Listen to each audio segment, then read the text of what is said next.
Se queremos sujeitos sonhadores e com projeto de vida, qualificados para o mercado de trabalho, motivados para a aprendizagem, cidadãos mais críticos e participativos, o que nós precisamos fazer? Sem dúvida, repensar.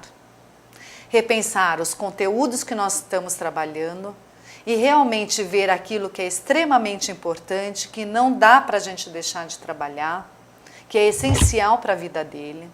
Repensar as nossas estratégias de ensino, que cada vez mais coloquem o aluno no centro do processo de aprendizagem, que traga a eles desafios, que dê a oportunidade deles criarem, que dê a oportunidade deles fazerem. Repensar cada vez mais as ferramentas que nós estamos utilizando para apoiar os processos de aprendizagem, e aí nem sempre o computador é a melhor ferramenta. Nós temos aí uma infinidade de recursos na escola que podem ser muito interessantes e, dependendo do meu objetivo de aprendizagem, pode ser muito melhor para aquele momento. Repensar a avaliação.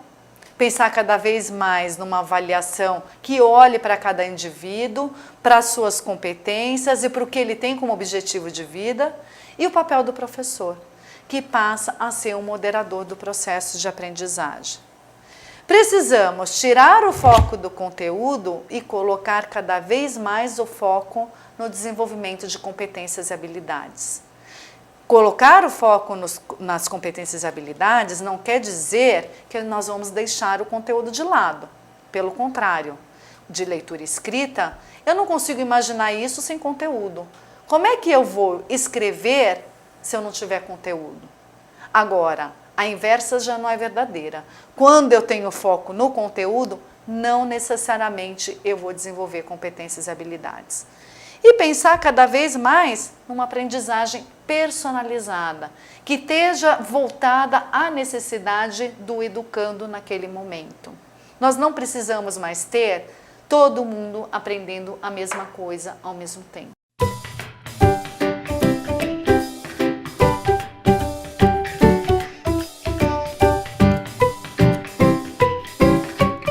Trabalhar cada vez mais a partir desses dois conceitos que eu trago aqui para vocês, de educação 3.0 e aprendizagem profunda.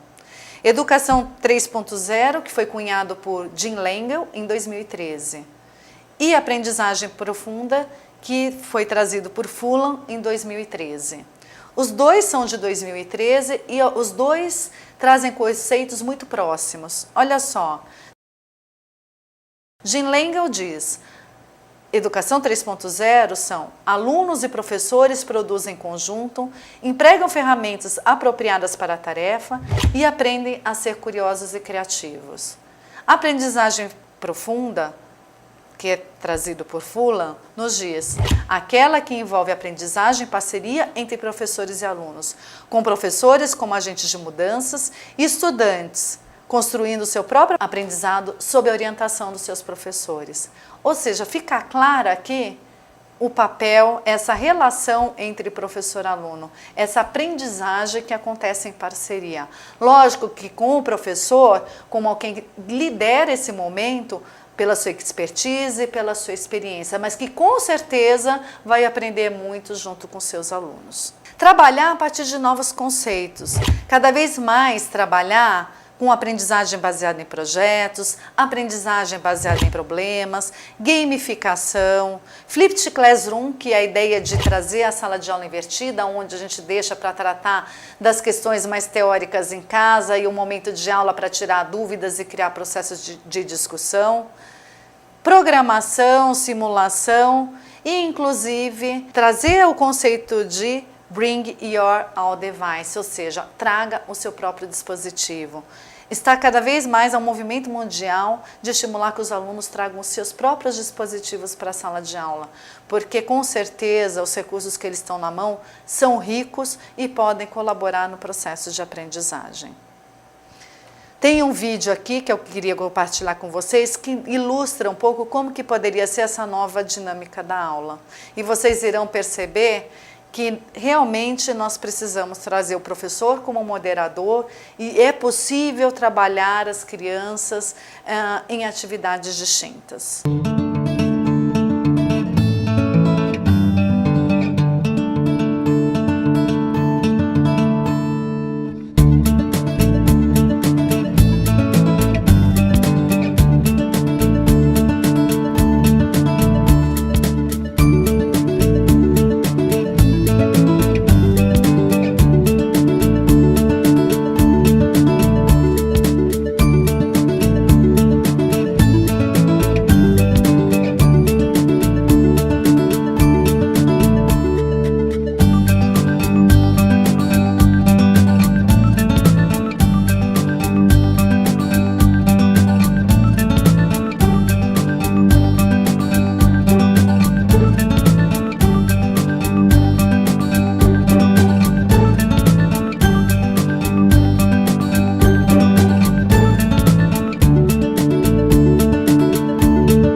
Como exemplo, né, de uso de tecnologia para apoiar esses novos conceitos, essas novas dinâmicas que nós temos em sala de aula, com essa ideia de trazer cada vez mais o aluno para o centro do processo de aprendizagem, e a ele dando oportunidade de criação e de produção e de mão na massa, eu trago aqui alguns exemplos, né?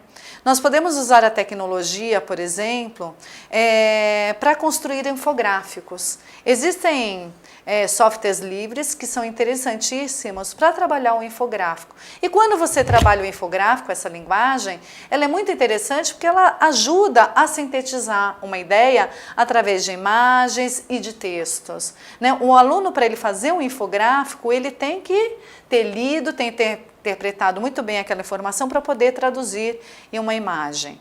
Uma outra ideia que os alunos gostam muito e que pode ser bem interessante é a produção de folheterias. Folheterias que falam sobre o consumo, né, o consumo de energia, o consumo de água, a prevenção de alguma doença, e que nesse processo eles vão aprender sobre esses temas, eles vão produzir um material que vai virar um material que vai para a comunidade, e isso é um estímulo ao exercício da cidadania. Uma outra possibilidade é o trabalho com robótica, que ajuda, né, ao aprender fazendo, trabalho com programação, e isso estimule o desenvolvimento da competência lógico-matemática. Tem softwares muito interessantes, livres, inclusive, que trabalham a possibilidade de você construir objetos em 3D, e aí você pode trabalhar a questão da tridimensionalidade, muitos conceitos matemáticos. E a própria tecnologia 3D está chegando com muita força na educação para apoiar a apresentação de conceitos complexos, né? Tem muitos conceitos matemáticos de física, de química e de biologia que ficam difíceis de nós entendermos num livro impresso. E que a partir do momento que você tem contato aí com a tecnologia 3D, facilita bastante o aprendizado desses conteúdos.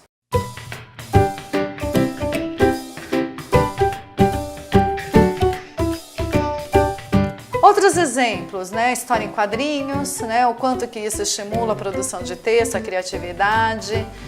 É uma linguagem que as crianças gostam demais. Nós temos aí esse software, por exemplo, Hot Potatoes, que permite que você crie jogos.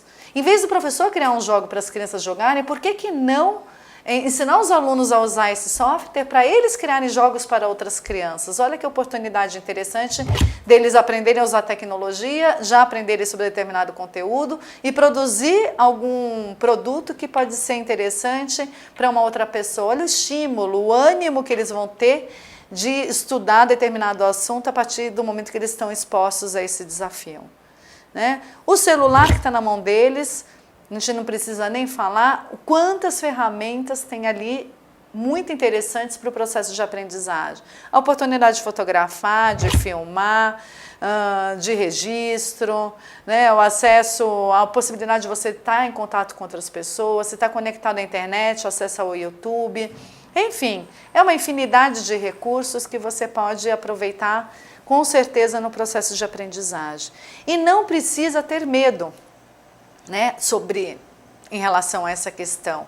Meu aluno vai utilizar o celular e essa questão é complicada aqui, nós gerenciarmos, né, esse acesso à informação. Na realidade, isso acontece, né, o aluno fazer algo indevido acontece quando a gente não tem uma proposta muito clara de trabalho. Porque se eu tenho uma proposta muito clara para esses alunos são expostos a um desafio, eles têm tempo para desenvolver essa tarefa, eles não vão ficar acessando sites que não devem, eles não vão ficar navegando pelo Facebook. Se eles têm essas diretrizes muito claras, eles vão se envolver com a tarefa. Fecho esse diálogo com uma frase de John Steinbeck, que acho que ilustra tudo o que um professor deve ser. Olha só o que ele nos diz. Um bom professor é como um grande artista. Há poucos deles. Se temos sorte, encontramos na vida, no máximo, uns 3 deles. Os meus 3 tinham essas coisas em comum. Eles amavam o que estavam fazendo, eles não nos diziam o que deveríamos aprender, eles estimulavam um desejo fervente de aprender. Com sua ajuda, horizontes se abriam, o medo de se aventurar ia embora, o desconhecido se tornava atraente e conhecível, e a verdade, essa coisa perigosa, se tornava bela e muito preciosa. Será que vocês não se lembram de um professor na vida de vocês que foi assim? Enfim, acho que a tecnologia é só um recurso a mais que pode colaborar para que a gente tenha professores desse tipo.